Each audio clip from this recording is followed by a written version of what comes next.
Recap in minutes. Today we will be going through a war and drama movie from 2004 named Before the Fall.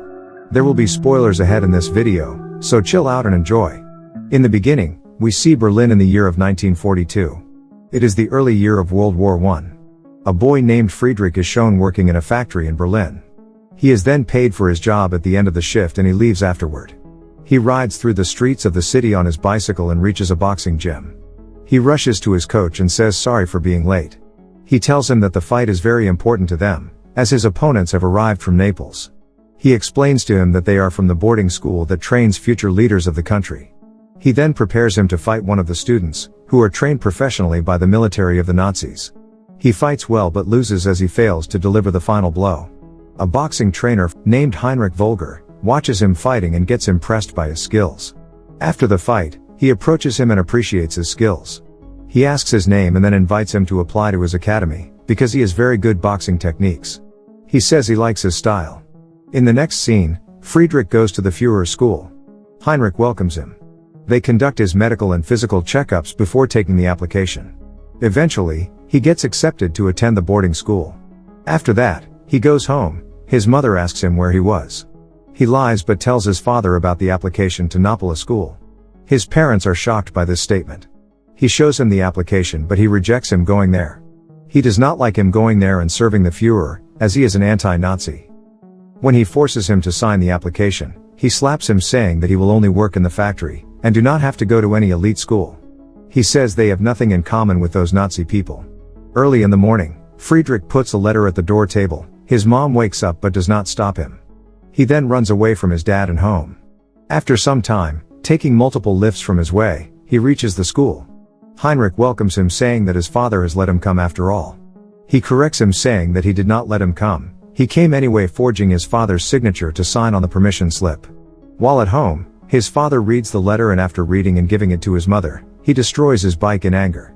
On the other hand, Friedrich is then taken to his room by one of his batchmates and told about the rules of the school. Friedrich gets dressed in the uniform, and joins the other students for the assembly where the headmaster gives a welcoming speech.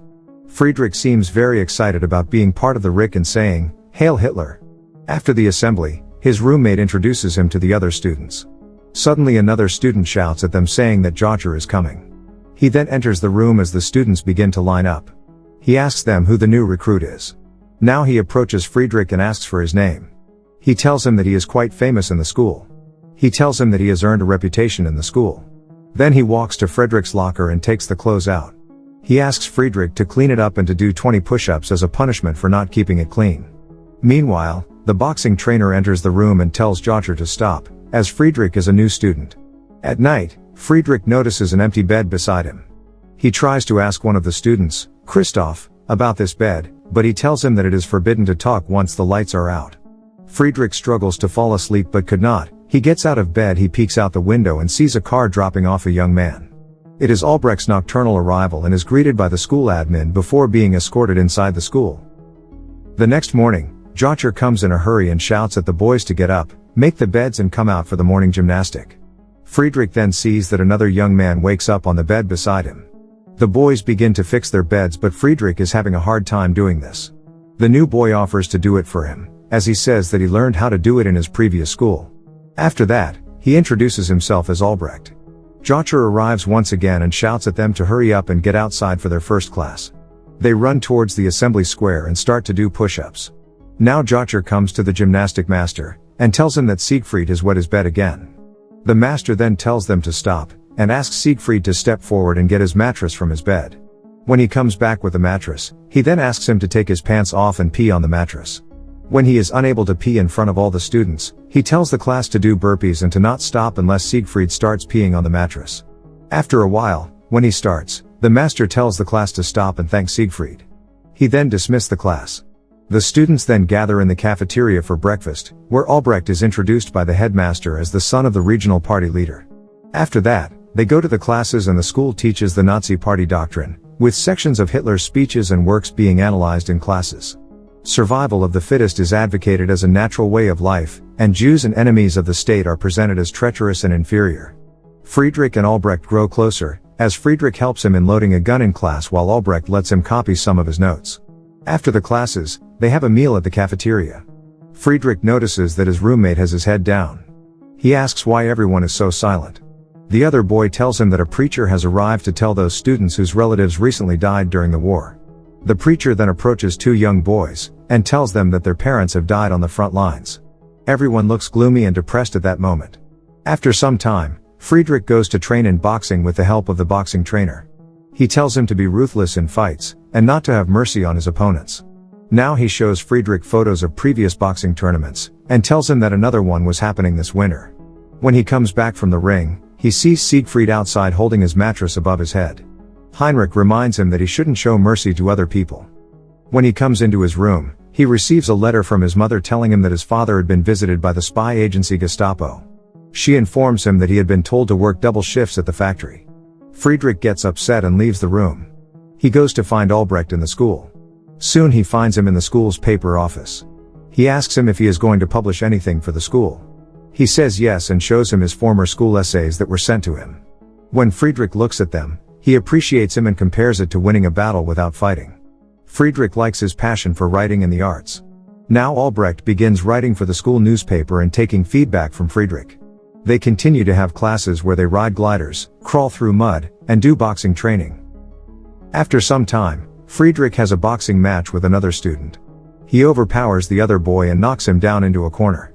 Urged on by the shouts of his trainer Heinrich, officials, and other students, he delivers a brutal knockout and wins the match. Friedrich is congratulated by staff and students alike. The headmaster says if he takes Potsdam's Cup in winter, he will put a good word for him at Berlin's sports school. He says he should be doing his training well, as the next Olympics are just around the corner. When Albrecht comes to him, he scolds him for his act of cruelty. Friedrich suspects him, saying that he might be jealous of his victory. He says no, and asks him if he could not have won in a different way. He leaves afterward. The next day, the boys are taken to the trenches on school grounds, where the sports instructor demonstrates the use of live stick grenades. Each boy in Friedrich's year makes the throw successfully until one boy, Martin, panics and drops it. The sports instructor screams at him, flees the trench, and leaves his students to their fate. Siegfried then dives onto the grenade before it explodes, sacrificing himself to save his classmates. He is given a grand funeral at the school with Albrecht's father, Gauleiter Stein, having a speech in it and is hailed as a martyr of the fatherland. The student who dropped the grenade is expelled and is shown leaving the school. In the next scene, Albrecht invites Friedrich to his house for his father's birthday. They go in a fancy car to his house and meet his parents. They have dinner and the other officials start to give their blessings to Gauleiter. However, when Albrecht was about to read his birthday poem for his father, he dismisses him and begins to thank everyone else. One officer asks Albrecht about combat training and Friedrich about his boxing. Albrecht's father, Gauleiter, invites everyone into the cellar and asks Friedrich to show off his boxing skills. Surprisingly, Gauleiter lets him fight against Albrecht in the cellar. Albrecht loses and Friedrich gains the favor of his father. After some time, they go back to school and Albrecht begins ignoring Friedrich.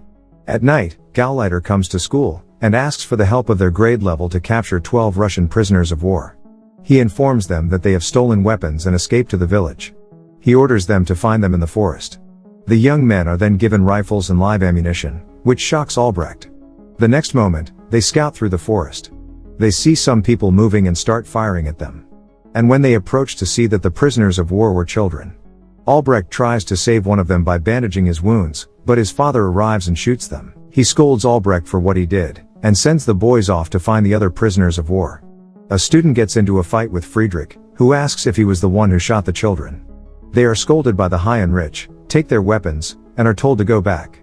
When they ride back to the school, Friedrich is sent to jail for the night while the others struggle to fall asleep in their room. The next day they are asked to write an essay in class. Albrecht writes a story about what happened the previous night and calls it evil. The school administration calls his father. He arrives and tells his son to apologize for his actions, but Albrecht refuses. They have heated conversations in the administration office. When they free Friedrich, he hears about what happened. He runs to see Albrecht. He tells him that his father is sending him to the Eastern Front in the next week, as he will be 17 by then. Friedrich begins to call him selfish for writing the essay and the two begin to wrestle on the ground. They eventually stop as they both start to cry and hug each other.